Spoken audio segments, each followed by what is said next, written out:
joy and life to you from God, who is good, who turns everything toward good, and whose desire it is that your life be good in every way, in what you do, what you experience, the way you live your life, and in realizing and recognizing all the good blessings that have been given you by your Creator, Redeemer, and Sustainer. Thank you for letting me celebrate with you this week just a few of the amazing things God has done in turning around lives and situations. Romans 8:28 is often remembered those times that we're desperately hoping for such a turnaround. For it says, we know that all things work together for good, for those who love God, who are called according to his purpose. This is the word of the Lord. And here are my thoughts on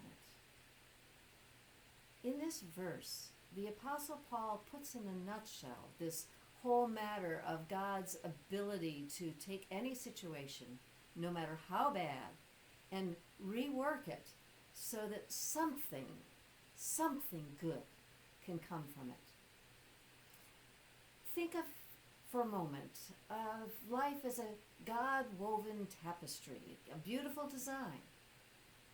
But hardship, disaster, grief, turbulence, and outright evil can wreak havoc with that design. Leave it with rips and tears and holes.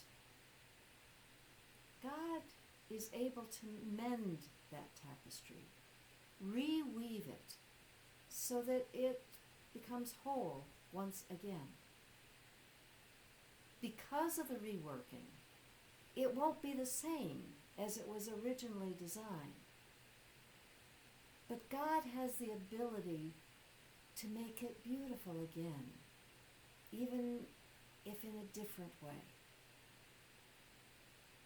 That image illustrates to me something of how it could be possible for all things to work together for good. And I also like Romans 8:28 for a subtle variation of that verse that I find in another translation. Because the Greek prepositions are more multi-purpose than ours. So it's reasonable for the Revised Standard Version to speak of all things working together for good with those who love God, instead of for those. To say it is for those suggests to me that all the work is done on a divine level. We just passively wait for God to turn things around for us. But working for good with God reminds us that we also play a part in this reconstruction. To go back to yesterday's meditation, Joseph didn't sit on his butt waiting for his life to get better.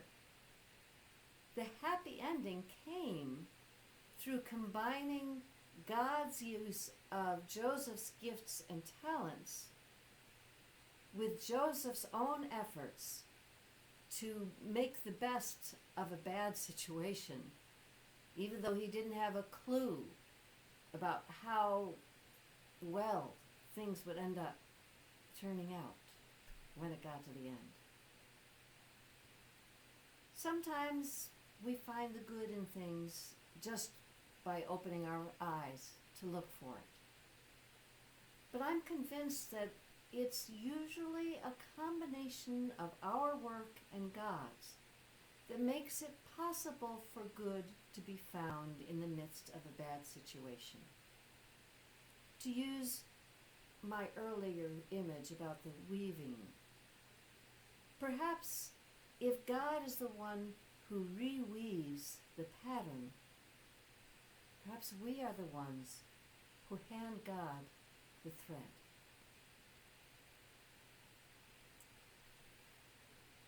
My quote for today says, God does not promise that we shall be protected from the accidents and ills of this life, but that those who open themselves to the Lord will be empowered with the human resources of endurance, insight, and selflessness that can turn misfortune to good account.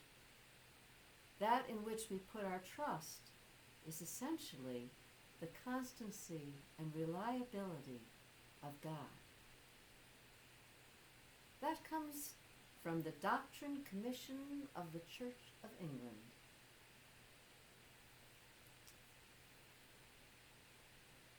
The blessing I want to leave with you is that may you have eyes that see all the ways you can partner with God in order to turn your life and even the world toward good.